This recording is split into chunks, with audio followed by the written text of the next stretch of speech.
श्री शिवाय नमस्तुभ्यम। हम सबको पता है कि 10 मार्च को रवि अमावस्या का बहुत ही प्यारा सा दिन है और ये वही दिन है जिस दिन हमें अपने घर पे चावल के ऊपर कपूर जलाया जाता है। काफ़ी ज़्यादा लोग के मैसेज मुझे इंस्टाग्राम पे आए, भैया कपूर कैसे जलाना है चावल के ऊपर, शाम को जलाना है तो चावल डालना कहाँ पे है, कितने कपूर जलाने हैं, कितने बजे जलाने हैं, इन सभी की बात इस वीडियो में करने वाले हैं, जो कि पूज्य गुरु जी की कथा से सुन के बहुत अच्छे से आपको बताऊंगा। ठीक है, चावल के ऊपर कपूर जलाने का जो उपाय है ये अमावस्या तिथि का सबसे फेमस और सबसे प्रसिद्ध उपाय है। मेरा काम है सिर्फ आपको याद दिलाने का, आपको पता सब कुछ है, बस मैं आपको रिमाइंड करा रहा हूं, याद दिला रहा हूं। ठीक है, चलो समझते हैं।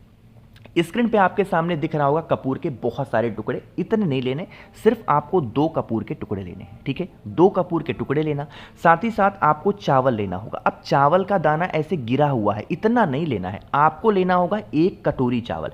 बहुत छोटी सी कटोरी लेना, कोई बहुत बड़ा भरने की जरूरत नहीं है, छोटी सी कटोरी लेना।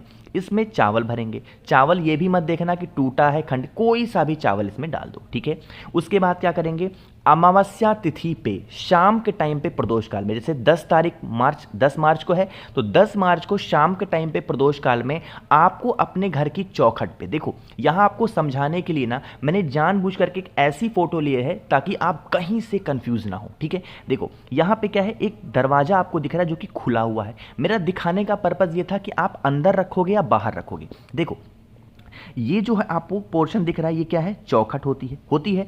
आपको ये उपाय करने के लिए उस कटोरी को यहीं पे रखना है, लेकिन रखोगे कहाँ पे, जब आप चौखट के अंदर घुसते हो ना, तो घुसते टाइम पे आपको अपने लेफ्ट साइड में रखना है और चौखट के अंदर नहीं रखना है, चौखट के बाहर रखोगे। ठीक है, और मेन गेट जो लोहे का गेट होता है वहां पे भी नहीं, जब लोहे के गेट से अंदर घुसोगे तो आपका जो दरवाजा मेन होगा, जो अंदर जाने के लिए होगा, वहां पे लेफ्ट साइड में रखोगे। ठीक है, रखने के बाद में आपको इसी कटोरी के ऊपर 2 कपूर के टुकड़ों को रखना है, जलाना बिल्कुल भी नहीं है, वहीं पे रख देना। रखने के बाद में उसी कटोरी के बगल में एक घी का दिया, लंबी बत्ती का, अपने पितरों का ध्यान करते हुए, स्मरण करते हुए लगा देना। ठीक है, लगाने के बाद में आप अपने घर में जाएं, आराम से सोएं, खाएं पिएं अपना। ठीक है, अगले दिन जब अमावस्या खत्म हो जाए, सोमवार का दिन लगेगा, तो सुबह उठे। उठने के बाद में पहला काम क्या करेंगे, फिर से आपको उसी दीपक में घी का दिया, लंबी बत्ती का, साउथ डायरेक्शन उस बत्ती का मुख रखना और जला देना पितरों का ध्यान करके। ठीक है, दीपक को जलाने के बाद में जो 2 कपूर के टुकड़े आपने इसके ऊपर रखे थे, उन्हीं दोनों कपूर के टुकड़े को आपको जला देना होगा, पितरों का ध्यान करते हुए, स्मरण करते हुए। ठीक है, जला दिया, दीप उस कपूर को जलने दें। जलने के बाद में जब दीपक ठंडा हो जाए, जब वो कपूर जल जाए, उसके बाद में इस कपूर की जो कटोरी इस चावल की जो कटोरी होगी उसको उठाएंगे और उठाने के बाद में आपके घर के आसपास में कोई भी हरा भरा पेड़ हो, उसके नीचे चिड़ियों के लिए डाल देना। इतना कर लेने से पितृ दोष की जो समस्याएं होती हैं आपके जीवन में कभी भी नहीं लगती हैं। इससे हमारे जो पितृ होते हैं बहुत ज़्यादा खुश होते हैं। अमावस्या तिथि का ये उपाय आप सभी लोगों को अपने घर में ज़रूर से ज़रूर करना चाहिए। ठीक है, यहाँ पे पहले उपाय की हमने बात कर ली है, आगे बढ़ते हैं इस वीडियो में हम लोग अपने दूसरे उपाय की तरफ, और यह उपाय भी आपको चावल से ही करना है, लेकिन यह उपाय होगी आपकी इच्छा, आपकी मनोकामनाओं को बहुत जल्दी पूरा करने के लिए। ठीक है, समझिएगा। आपको इस उपाय के लिए लेने होंगे 7 चावल के दाने। अब यहाँ पे चावल का दाना खंडित नहीं होना चाहिए, टूटा नहीं होना चाहिए, खड़े खड़े चावल के दाने लेंगे। लेने के बाद में उन 7 चावल के दाने के साथ में सिर्फ और सिर्फ 1 बेलपत्र लेना, बहुत प्यारी सी सुंदर सी कटी फिटी ना हो। ठीक है, और उसको लेंगे, एक तांबे का लोटा लेंगे, उसमें जल भरेंगे। शाम के टाइम पे प्रदोष काल में अमावस्या तिथि पे इस कलश को लेंगे, 7 चावल के दाने को, 1 बेलपत्र को लेके पहुंच जाएंगे महादेव के शिवलिंग के पास में, चाहे अपने घर पे करो या मंदिर में, कहीं पे भी करो। ठीक है, महादेव की जो सबसे प्रिय पुत्री हैं जिनका नाम है माता अशोक सुंदरी, उनका स्थान यही है, पता है आप सबको। तो आपको क्या करना है, जो 7 चावल के दाने होंगे वो माता अशोक सुंदरी के स्थान पे रखने होंगे, कुंद केश्वर महादेव के नाम से। किसके नाम से रखोगे, कुंद केश्वर महादेव के नाम से रख देना। इसको रखने के बाद में आपके पास में 1 बेलपत्र भी है, अरे है कि नहीं है, उस 1 बेलपत्र को महादेव के शिवलिंग के ठीक ऊपर समर्पित कर देंगे। यहां पे श्री शिवाय नमस्तुभ्यम का ध्यान करेंगे। ठीक है, करने के बाद में आपके पास में एक तांबे के लोटे में जल होगा, उसी तांबे के लोटे का जल महादेव के शिवलिंग के ऊपर जो बेलपत्र आपने समर्पित की है उसी के ऊपर आपको समर्पित करना है। जल की धार बिल्कुल धीरे धीरे गिराना, जिससे बहुत देर तक आप अपनी कामना श्री शिवाय नमस्तुभ्यम महादेव के सामने कह पाओ। ठीक है, इतना करने के बाद में और कुछ नहीं करना है, फिर चुपचाप आप अपने घर की तरफ जा सकते हैं। जो भी व्यक्ति इस उपाय को कर लेता है उसकी बरसों पुरानी मनोकामनाएं इसी अमावस्या के दिन पूरी जरूर होती हैं। ठीक है, स्पेशल उपाय है, करिएगा जरूर। ठीक है ना, 2 उपाय की बात हो गई है। आगे बढ़ते हैं अब इस वीडियो में हम लोग अपने तीसरे उपाय की तरफ, और ये तीसरा उपाय फिर से आपको करना होगा कपूर से। ठीक है, कहोगे भैया फिर से कपूर से कैसे करेंगे, इसके फायदे क्या होंगे? अब आपको मैं सब कुछ बताऊंगा, लेकिन मेरा भी एक काम कर दो, इस वीडियो को ज़्यादा से ज़्यादा लोगों तक शेयर करेंगे। जितने भाई बहन मेरी आवाज़ पहली बार सुन रहे हैं, चैनल को सब्सक्राइब करिएगा, वीडियो को लाइक सभी को करना है। ठीक है ना, चलो समझते हैं। सबसे पहले बता दूं, इस उपाय को करोगे तो फायदे क्या होंगे। जैसे देखो, आज के टाइम पे क्या हो गया ना, हर घर में एक प्रॉब्लम चलती है भैया, हमें नज़र बहुत लगती है, टोने टोटके बहुत लगते हैं, हमारा घर पूरा परेशान होता है, लड़ाई झगड़े होते रहते हैं, हम क्या करें?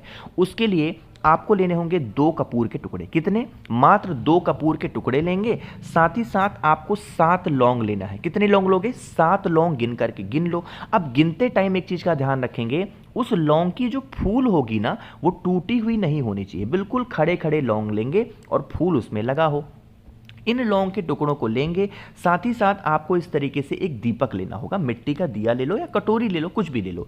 इस दीपक के अंदर आपको 2 कपूर डालने हैं और 7 लौंग को डाल देंगे, और आपको अपने घर के मध्य बिंदु में बैठ करके उसी दीपक को आपको जला देना होगा। आपको अपना फेस साउथ डायरेक्शन नहीं रखना है, बाकी किसी भी दिशा में रख करके जला देना। ठीक है, जलाने के बाद में जब यह दीपक जल जाए, ठंडा हो जाए, उसके बाद में इसके अंदर राख होगी, अरे होगी ना, उसी राख को उठा लेना और आपको लेके जाना है वट वृक्ष के नीचे। वटकेश्वर महादेव के नाम से उस राख को वट वृक्ष के नीचे आपको डाल देना है।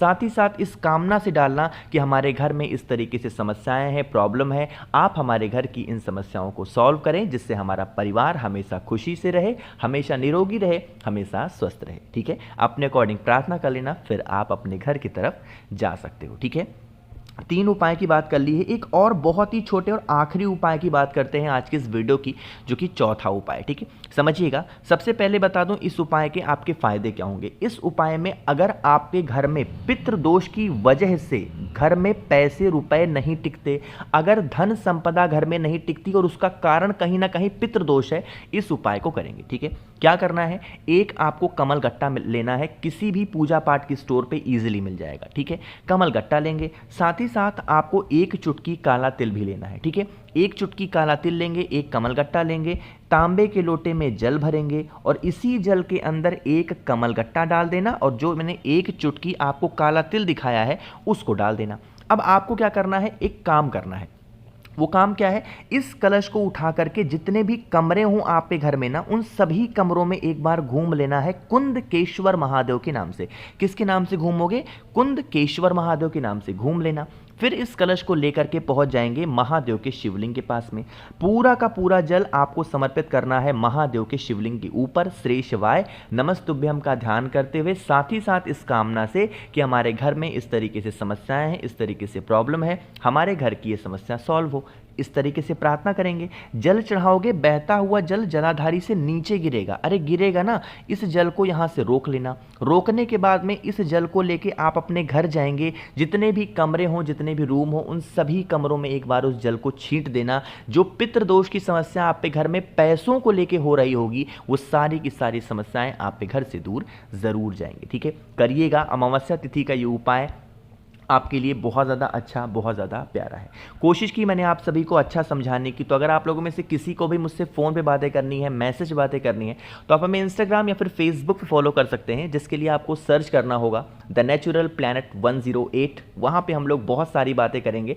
और हाँ, जितने भाई बहन मेरी आवाज़ पहली बार सुन रहे हैं, चैनल को सब्सक्राइब करिएगा, वीडियो को लाइक सभी को करना चाहिए। और एक छोटी सी जानकारी, जितने भी उपाय मैंने बताए, उन सभी उपाय को बड़ी ही सच्ची श्रद्धा, सच्चे विश्वास के साथ करिएगा। महादेव आप सबकी सारी मनोकामनाओं को पूरा करेंगे और पितृदोष भी आपके घर से हमेशा के लिए दूर होगा। श्री शिवाय नमस्तुभ्यम।